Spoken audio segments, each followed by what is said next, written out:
como cualquier deporte, lo primero que tiene que hacer es estirar los músculos, ¿no es cierto? Cuando uno se prepara para una sesión larga de juego, no sé si te despiertas un día en la mañana, ves que hay un sol hermoso y piensas, hoy día voy a jugar todo el día computador, lo mejor que uno puede hacer es tratar de estirar un poco las articulaciones y por muy joven que seas, esto es muy importante. Si tenemos jugadores que han tenido que retirarse a edad muy temprana por lesiones, o sea, cuando uno está haciendo esto, clics, clics, clics, clics, clics, mil de clics por muchas semanas, tus tendones, tus músculos se empiezan a cansar y se pueden dañar. Entonces, antes no les voy a pedir que hagan 10 minutos de elongaciones porque nadie lo va a hacer. Pero por último, o sea, tomen sus manos, empiecen a mover un poco, muevan las articulaciones, traten de, ¿cómo se llama? Engrasar, como se podría decir, un poquito las articulaciones, elongar esta parte de aquí, muy importante. Pueden hacer ciertas elongaciones con los dedos, pueden hacer elongaciones con las palmas de las muñecas. Esta parte de acá, por lo general en el mouse, después de largas sesiones puede quedar doliendo. Así que les recomiendo que hagan eso. Lo otro, la posición de la mano cuando uno juega StarCraft es muy diferente para las personas, por ejemplo, que han jugado shooter. Cuando uno juega shooter, uno por lo general juega así, juega con muñecas, juega con codos, está moviendo el mouse de esta manera. La gente que nosotros que jugamos RTS, por lo general es un movimiento solamente de muñeca. Entonces, esta parte de aquí, este huesito de aquí, es el que va a ir en la mesa, ¿ya? Y nosotros para poder movernos a través del juego, del mapa, vamos a mover solamente unos centímetros las manos, ¿ya? Esa es la idea. La idea es que practiquen eso. Si ustedes ponen la mano muy arriba, no está mal, pero como la gente que juega RTS ocupa un DPI un poco mayor que la gente que juega shooters, les recomiendo que jueguen solamente con la muñeca. Si no saben cómo cambiar el DPI, dependiendo del mouse que tienen, por ejemplo, yo ahora tengo un mouse Razer, ¿ya? Mi mouse Razer, yo le bajo un programa que puedo modificar el DPI de mi mouse. No todos los mouse se puede, pero afortunadamente con los mouse Razer sí se puede. Para jugar un RTS uno debería estar jugando entre 800 y 1200 DPI. DPI es dots per inch, significa cuántos puntos podría hacer tu mouse dentro de una pulgada. Entonces lo que uno trata, lo que explica eso es qué tan preciso va a ser tu mouse para poder controlar algo que es muy pequeño dentro de la pantalla. Si tú tienes un grupo de 12 serlings, por ejemplo, y quieres cliquear el de al medio, si tienes un DPI demasiado alto, va a ser complicado. Pero con el DPI más chico, obviamente el mouse se va a mover un poco más lento, pero eso también se puede ir ajustando con la sensibilidad y con la velocidad del ratón. ¿Ya? Así que, dicho eso, vamos a enseñar ciertas cosas, ciertas mecánicas que son esenciales para poder mejorar un poco en el juego.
Pero inicialmente cuando empecé a hacer stream, que ya digamos pasaba... O sea, yo nunca dejé de jugar StarCraft, pero cuando empecé a streamear StarCraft ya pasaba muchas horas seguidas en la computadora.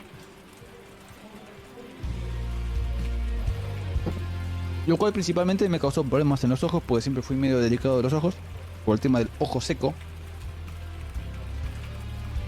Pero vamos a hablar de la postura, que esto muy probablemente le va a servir a algunos. No solamente por StarCraft, no, por el hecho de estar sentado mucho tiempo nomás. Bueno, igualmente esto depende, no todos los cuerpos son iguales. Lo que voy a decir me sirvió a mí. Esto no quiere decir que sea lo ideal para todos, pero algunas reglas básicas sí, son generales y sirven para todos. Al principio yo tenía uno de estos teclados que tienen como una bandeja abajo, que se puede, el teclado, cuando cambie la cámara lo voy a mostrar. ¡Cambia la cámara, enano! Bueno, de esos que tienen una bandeja y el teclado se puede meter así. Bueno, tenía una de esas.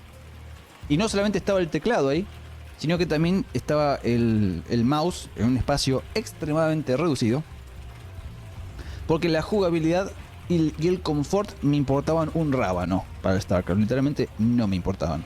Así a mí me interesaba mejorar en StarCraft. Me divertía jugando y ya está. Si ganaba bien y si perdía me da igual. La gracia era jugarlo. Entonces por mucho tiempo jugué así.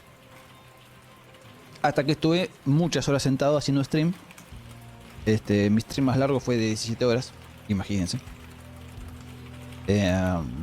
Y terminaba roto, terminaba calambrado porque tenía que estar en una postura muy extraña. Así que la primera mejora que hice, significativa, que realmente me hizo sentir mejor de los hombros, porque siempre terminaba muy contracturado, fue poner todo encima del escritorio. Lo que pasa es que ese escritorio era muy chiquitito. Entonces el monitor y el teclado estaban demasiado juntos y tenía que estar en una posición muy extraña con el monitor en mi cara prácticamente. No, tuve que cambiar de escritorio. Así que cambié a este escritorio. Que de hecho este escritorio yo ya lo tenía antes. Y también tenía la bandeja de abajo para poner el teclado. Esa bandeja la tiré a la basura. No, de hecho la bandeja la tengo todavía, pero la convertí en repisa. Repisa que tengo guardado porque nunca uso. Bueno, en fin. Puse todo encima del escritorio como está ahora. Enorme cambio. Enorme. El teclado ya no lo tenía en un lugar totalmente incómodo. El mouse al lado del teclado. Y con abundante espacio. No antes que estaba todo restringido. Así tenía como que encoger los hombros. Y hacía que me doliera de una forma terrible. Esto fue un gran cambio. Enorme cambio. Bueno, eso por un lado. Por otro lado, me di cuenta, esto yo ya me había dado cuenta antes de hacer stream, que cada cierto tiempo, esto te lo van a decir, los que estudian este tipo de asuntos de ergonomía te lo van a decir todos. No puedes estar mucho tiempo en la misma posición. Es decir, por más cómodo que sea tu silla, tu escritorio, bla bla bla, tenés que moverte. No puedes estar siempre en la misma posición. ¿Cómo lo arreglé yo? Porque yo tenía que estar sentado haciendo stream. Me tengo que parar. Por eso me paro cada rato. Porque voy a buscar petróleo, voy al tocador, qué sé yo, o me pongo el steam pack ocular. Es esto, a veces. Una gota. Por el tema de la resequedad de los ojos. Si se me resecan mucho, se me irritan, y si se me irritan mucho, se me infectan, y si se me infectan, pierdo los ojos. Entonces, mejor no perder los ojos. Entonces, cualquier excusa es buena para levantarse de la silla. Porque si no me duele la espalda. Si no me levanto. Y yo aparte no es que tengo que estar levantado 20 minutos. Con estar unos segunditos, con estar, aunque sea 30 segundos, levantado de la silla y caminar un poquito, eso hace que no me duela nada. Puedo hacer un stream largo, no sé, de 8 horas y no pasa nada, no me duele nada. Debido a que me levanto. Si no me levanto me duele todo. Es normal, el cuerpo humano es así, se tiene que mover. Bueno, ¿qué más? Al principio tenía una silla que era pésima. Una silla común del comedor de la casa. Pero para estar sentado muchas horas no era bueno. Así que después hice un upgrade, hice una mejora a una silla que tampoco era la más adecuada, pero por lo menos estaba más acolchada. La otra de respaldo era de madera, no tenía ningún acolchonamiento. Y el sillón en sí tampoco era muy acolchado, no era para estar sentado mucho tiempo. Bueno, mejoré una silla más acolchada, con más relleno, pero aún así era totalmente incorrecta para estar sentado mucho tiempo. Yo pensé que le faltaba más acolchado, entonces le puse almohadones y también puse un almohadón como para corregir la postura de la espalda, pero no fue muy bueno el resultado que digamos. Y ahí me di cuenta que la silla sea acolchada es bueno, que tenga mucho relleno, pero no es todo. Necesita también tener cierta forma, no puede tener cualquier forma. Entonces investigué mucho y la mejor respuesta fue este tipo de sillas ergonómicas, o también llamadas sillas de oficina o sillas de escritorio. Creo que más que nada las conocen como silla de oficina, porque también hay otro tipo de sillas que les llaman ergonómicas y nada que ver, son completamente diferentes. Se conoce más como sillas de oficina. Bueno, la combinación de esta forma de tener el teclado y el mouse, o sea, acá y no abajo, y esta silla, y a la altura correcta, porque ese es otro tema, y levantarse de la silla cada cierto tiempo, aunque sea un minutito, con solamente un minuto de estar caminando un poquito, ya está, arreglé todo, no me duele nada. No tengo problemas de espalda ni de cuello como tenía antes. Y poco a poco corrigiendo. El monitor también. La parte de arriba del monitor tiene que estar a la altura de los ojos. Si está demasiado arriba, estás mirando para arriba y te termina de doler el cuello y se te secan los ojos. Si lo tenés demasiado abajo, te termina doliendo el cuello, también por estar mirando para abajo. Aunque no se te secan tanto los ojos en ese caso, por uno los tiene como entrecerrados cuando mira para abajo. Antes yo lo tenía muy abajo. Entonces me dolía el cuello por estar tanto tiempo así. Ahora le puse una madera para que esté más alto. Y hay otras cosas que todavía podría corregir, como por ejemplo los brazos. Esta silla venía con apoyabrazos. Esta es la segunda silla que compro igual. O sea, usé 2 años, se gastó. Igualmente la probé con apoyabrazos y sin, y me pareció más cómoda sin apoyabrazos, así que a esa silla y a esta, los apoyabrazos los tiré a la basura. Eso ya depende de cada uno. Hay gente que le queda cómodo y otra gente que no. A mí no me queda cómodo, porque aparte yo me acostumbré a estar así. O sea, tengo el peso de las muñecas sobre la mesa, sobre el teclado, pero no es lo ideal. Eso es lo que causa esto.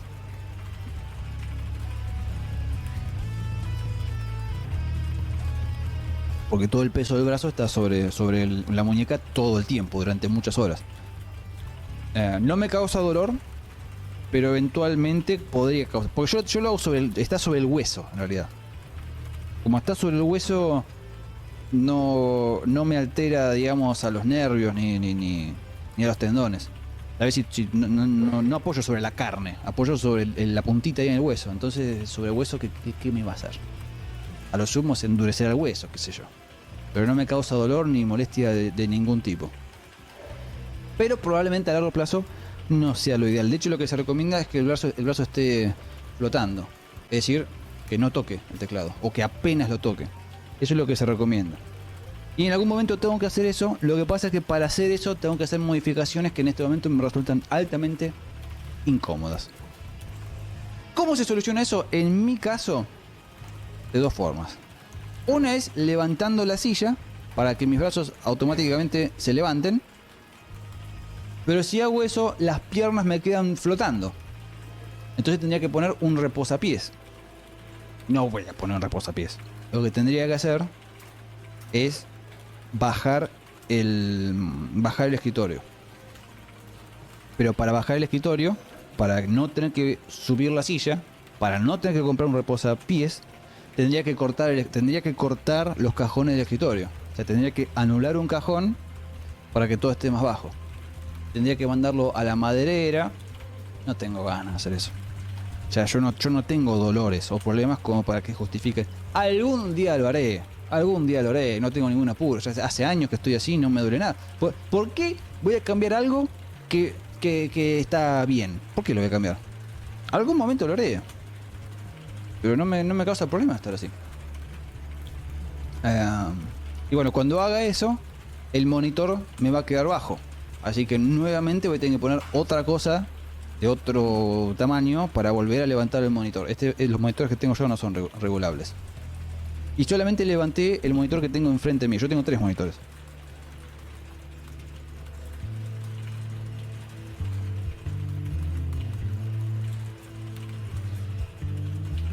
El que uso todo el tiempo lo tengo enfrente, así que ese tiene que estar a la altura correcta. Los que tengo a los costados, da igual, si están más bajos. Les podría poner algo para levantarlos a todos, pero lo mismo. Debería, pero ¿qué importa? Si los miro muy poquito. El que estoy viendo todo el tiempo ese es el que tengo enfrente. Bueno, ¿qué más? El ingrediente final que le hice a mi postura para no terminar roto después de estar sentado mucho tiempo en la silla, que resultó la cereza del postre, definitivamente hizo una diferencia muy notable, es el gimnasio. Muy notable. Ya con eso, chao. Si tenía alguna molestia, que cada tanto tenía alguna molestia en la espalda y el cuello por estar sentado, con el gimnasio se fue todo. Todo se fue. No, cero dolor tengo ahora. Cero dolor, cero molestia, nada. Sí, después me duele por culpa del gimnasio, pero eso es porque es así. Pero no me duele nada por estar sentado.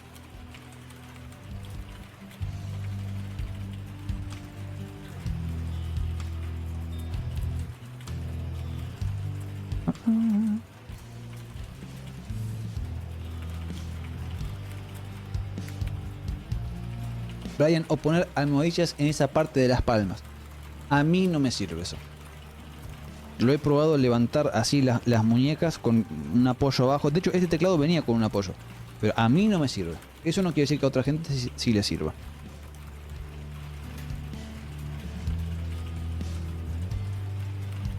Mr. Corso, tengo un amigo que es ingeniero en sistemas que tiene una mesa elevadiza.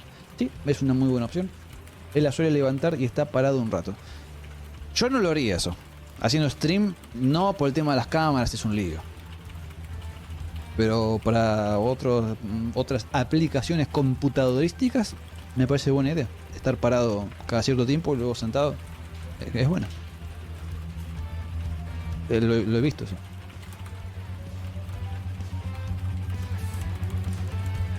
El Six sabe por qué 3 monitores, uno para el juego y el chat, pero el otro. En este momento tengo monitor principal para el juego, en otro tengo todo lo que es el software de streaming, que es donde leo los chats también, y las donaciones, y veo si hay un problema técnico en el stream, todo eso lo veo en ese monitor. Y el otro monitor en este momento tiene lo que ustedes ven en stream.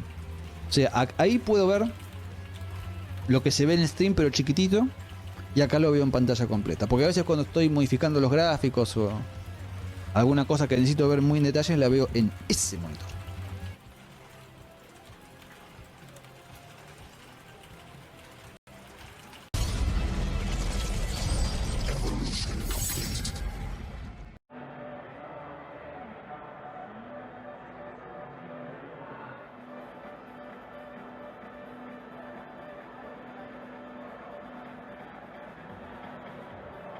Let's go ahead and take a look at it. So as you can see, I have a very big one, 72 inch by 30 inch. And down here are the controls. You can make it go up and you can make it go down, but I pre-program my spots. So there's my standing spot that it's going to go up to. Being a tall Giga Chad, it has to go pretty darn high for me. And this is by far the highest and lowest that any desk that I've owned has been able to achieve. So if we go underneath here in a moment and take a look at it, we are going to see that this has some really great coverings for its motors. You can see here, this is a little magnetic strip that goes over the cords that allow it to go up and down, as well as this rack for sorting your wires. This has helped my cable management immensely. This is a gigantic rack compared to other brands where I was able to fit on so many cords that I use for all the various computer peripherals that I have in here. Absolutely love that cord management. And as you can see, I also have it so it can go back down into seating mode. It's just a wonderful desk to start off with and plenty of room for whatever you're going to do. Now, I know that I keep a pretty minimal desk setup, but this desk has a load capacity of 440 pounds. So no matter what you're going to use it for, it is going to be able to endure. Try to get a microboard, at least a 10 keyless board, so that you don't have to spread it way out next to the mouse pad. Like, you can get used to playing with your arms way apart like that, but I don't see the point in that. You know, I optimize for comfort and making everything feel natural. You know, I've played for like 27 years at a good level, and I hope to continue to do that forever. And part of that is optimizing the comfort. Now, as far as other boards go, I've used a lot of very, very good boards. Like, this is the new Pulsar one. I believe this has magnetic switches in it. It's a very good board, no doubt. This is the Razer Huntsman version 3 Pro, and it's a great board as far as the mechanical board goes. I had a custom one for a long time that I really liked as well. And any of these boards are going to do a good job for you, but the one that I keep coming back to after all of these years is the Niz Plum Micro 84. This is an unbelievably good board. It's taupe switches, which are basically in between just the regular plunger switches of the old DT35 and the mechanical switches of just any mechanical board. It's a much lighter sound, right? Can't really hear that, whereas way, way lighter than that, but I don't really care about the sound that much, although I do prefer it to be a bit lighter. The feel of the presses is very, very nice on one of these boards. And in fact, this particular board has an actuation force of only like 35 grams, so it's a very soft, easy key press. And when you're doing over 200 actions per minute, sometimes 300 actions, 400 actions per minute, with most of those being on the keyboard, having a very light key press is important. This board feels great. I've never met someone that's used this board that doesn't think it is a superior board for playing StarCraft 1 with. I would say that I would probably use this for just about any game. I know that there are some hardware advantages in StarCraft 2 because of high repeat rates and stuff for certain boards. So if you want to hold your button down to produce a million Zerglings at once in StarCraft 2, then that might not be the board for you. But this is the one that I keep coming back to, and I think I'm going to use it forever. Up next, let's talk about mouse and mouse pad. So as far as mouse pads go, I really prefer artisan mouse pads. You can see this is a little bit worn at this point. This is actually my third artisan. I've used the Zero, the Hien, and now this is the Raiden. The artisan pads stick to your desk really, really well without any sort of like adhesive, just having the smooth feel as you move across. As far as the exact smoothness of the pad, obviously that's going to go to your preference. But one thing that I have changed is with the Raiden, I switched to this from the Hien. The Hien is a little bit rougher, and I used the Hien because I thought it dialed in very well. This is an older mouse. I don't use this right now, but you can notice that I've replaced the mouse skates. I've used the Super Glides for a long time.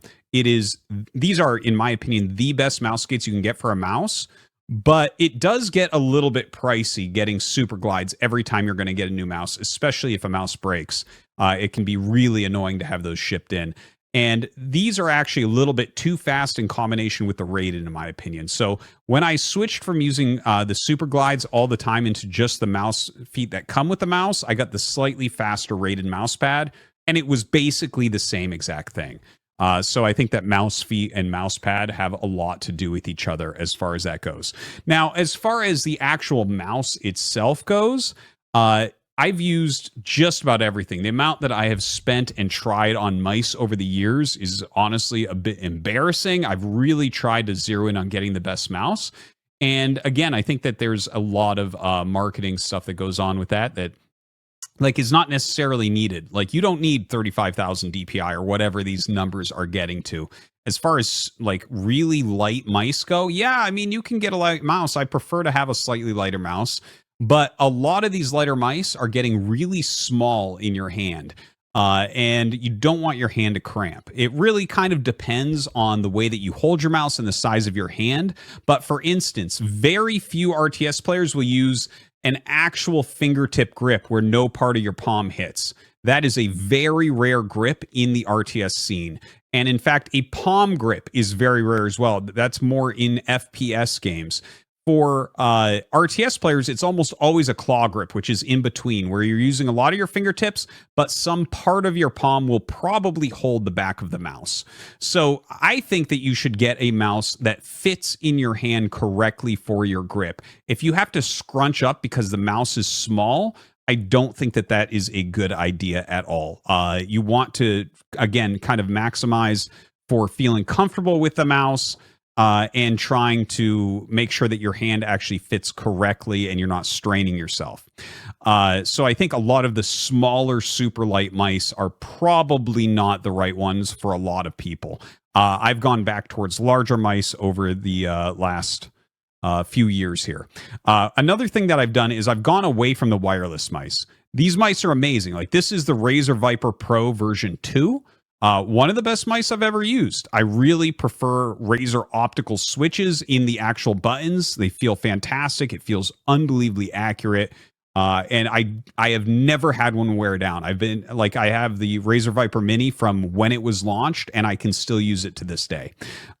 Just really, really high quality switches. So I do prefer the Razer optical switches more, but every single wireless mouse I've used over the years, they die after about a year. That's it. They just stop working. Something goes wrong with them, and it's become quite annoying. So I've actually at this point gone back to wired mice. And honestly, like, the cords that they make with these wired mice are unbelievably light. I can't tell the difference using the super light cord that's on these mice. Like, this is the Razer Cobra because they got rid of the Viper line and now it's Cobra, whatever. But I really can't tell with the cord. And, you know, you get one of the corded mice for like $35 to $50 and a wireless mouse for like $200 to $300. So maybe you really like the wireless and you want to go with that, but I find that the wired mice basically never die, are way cheaper, and you can't tell the difference as long as you get a mouse bungee. My mouse bungee is just a cheap one I got off Amazon. It's magnetic. It can hold 2 cords. I don't know what you would ever hold as the second cord, but I just utilize that, and it works perfect for me. There's a few different ways. First off, I have a couple of really crappy Amazon's Basics speakers on my desk. That's like, I don't use speakers very much at all, but occasionally when I'm doing work that's not on the stream or like playing the game a lot, I'll use just regular ear pods. As far as the main headset goes, these are the Corsair Virtuoso XT headphones. These are the most comfortable that I have ever tried. They sound excellent. The ear cups are giant. I have really big ears, and my ears do not touch the sides. They do not touch the inside. The head part is super, super comfortable. I've actually replaced these like foam pieces like 3 times over the course of like 6 or 7 years or something. Or I don't know if it was 3 times, 2 times or 3 times. And they're super cheap to replace. The sound is fantastic. It muffles just the right amount. So if someone needs to say something to me, I can hear it, but it blocks out most of the extra garbage sound that I don't want to hear when I'm streaming. Also to note, you can see how I have my headset kind of hanging there, and my ear pods are plugged in right now, but my wife 3D printed me this nifty little holder. So basically I have an extender for a 3.5 millimeter jack that's in there, and I can just plug and unplug at ease. One thing to note is, I know a lot of people probably like wireless headsets and whatever, but if you're going to monitor your own voice, you need to use the actual 3.5 millimeter cables or whatever it is that goes into the analog. You can't really use that other stuff and monitor your sound correctly. So big fan of that, and absolutely love this edition where I can very easily switch what I'm using to listen. All right, now for the Stream Decks. I'm a big fan of the Stream Deck, as is anyone who streams. Super, super useful for controlling your stream while you're gaming, so you really don't have to do too much clicking around into your computer. So here I have the Stream Deck Plus, which also helps with my audio. My specific audio setup is a little bit weird. I use the Rodecaster Pro 2, and this is my main sound mixing. It allows me to do the microphones, up to 4 in the back there, and I do use up to 3 at a time. It allows me all sorts of different audio channels that I can adjust, different sounds that I can adjust, so I can have a lot of people on there. And this is my overall audio mixer, but I also use the audio mixing from this Stream Deck Plus. As you can see, I put games on there, I put the OBS sources on there, I put music on there, and that lets me dial those in really quickly without fiddling with these knobs. So I basically feed like the infinite streams that I can get from here into the Rodecaster, and from the Rodecaster into OBS for that sound. Now, the Stream Deck Plus only has 8 buttons, so it's not really doable. I've actually been trying it for a while and have it set up right now as my solo Stream Deck, but it just hasn't been working with only 8 buttons. It's just, you can't put enough functions on there. So the Stream Deck XL, I think, is a good call for that, although there is occasionally lag problems with this one, and I don't know why that is, but I've talked to other people and they've had it as well. Every now and then, I'll need to do like a restart because I'll press buttons and it will take a while for that to start up. Kind of weird, I don't know, but having the extra buttons is incredibly important. And now going down here, the most important of all, it is the Stream Deck pedal. This is how you skip annoying donos. Very important.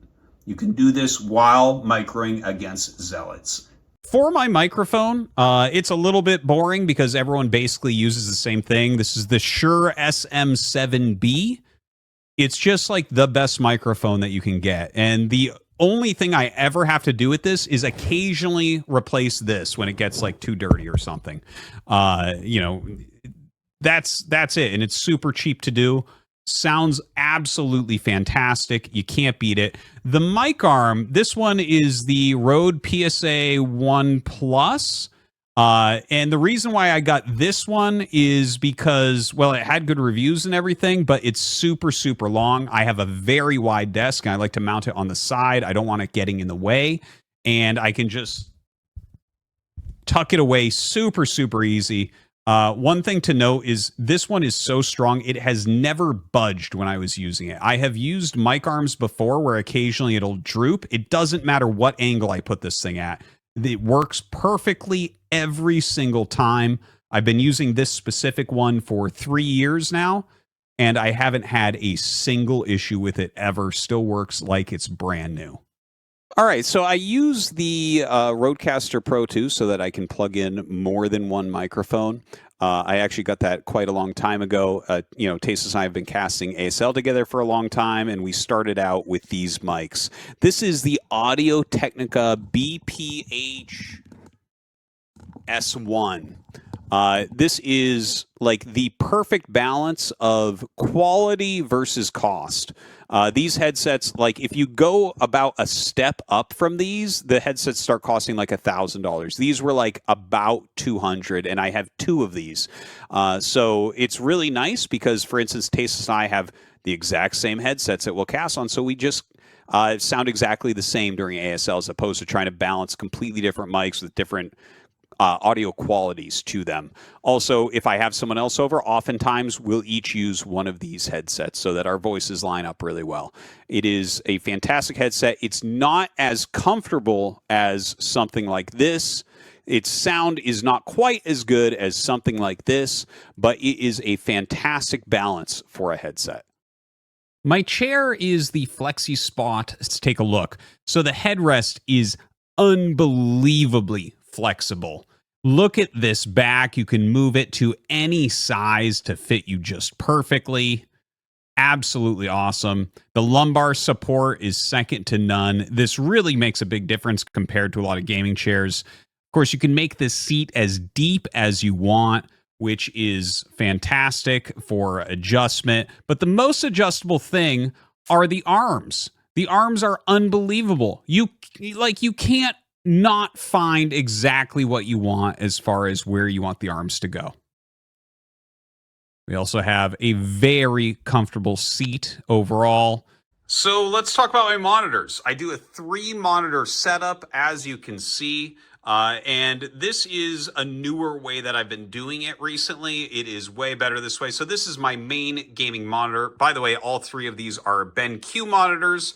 And these 2 over here, I believe they're 24-inch. I got them as the standard back quite a few years ago because that is what all the tournaments were using. These were the exact tournament monitors that basically every StarCraft tournament was using at the time. I like the size of them. It's fantastic. But I love having one monitor vertical. As you can see, it's awesome for like setting up multiple windows over here that I might need to check. Like I might have like moderation up here, shield battery servers down here, something like that. Obviously the middle is my play screen. And over here I keep OBS where I can just kind of keep track of, what's going on as far as like donos coming in, chat, what I'm showing on screen, all that good stuff. So yeah, I really like the 3-monitor setup. I think it works perfectly. 1 game, 1 the stream, and 1 the other information that you might need to have. For my camera, I use the Sony ZV-1. You can actually get higher end cameras, but then you start getting into lenses, and who wants to deal with that crap? This is the best camera that I can even imagine. I honestly like it better than a lensed camera that I've tried. It's super easy to set up and it's so useful. Like occasionally I disconnect this to help film videos like the one you're watching right now. Obviously not this time, but it is just a badass. I've had it for so long and it shows no signs of wear or tear. It works as well as the day I got it. Definitely this was probably the biggest improvement that I ever did to my stream.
Now, this next one isn't exactly like gear for the desk, but it's actually kind of important. First off, a coaster. I just keep a coaster on my desk to put a drink on because I'm not an animal. But the second one is a little bit cooler than that. It was on there pretty tough. All right, this is from IKEA, like Landsparlen or whatever it is, and it just clamps onto a desk, and it holds your drink. I can't tell you how valuable this is to me. It is amazing. I personally just put my water bottle in there, but as you can see, it has a hole so you can put a mug in there, like if you have a coffee or something like that. But the fact that this holds the drink off of my desk is saving me all the time. I can't tell you how much equipment I have destroyed by knocking a cup of water or coffee or juice or whatever it is over onto my electric equipment in the desk. You know, you're playing quickly, you lose to a rush, you act like a baby, you knock everything over, and then you have to buy a new keyboard. Don't do that anymore. This is a wonderful device, and I just keep it on the edge of my desk, and nothing's destroyed anymore.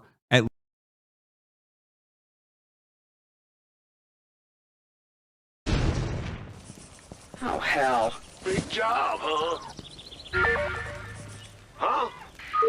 I can't build it. Something's in the way. Oh, that's just great.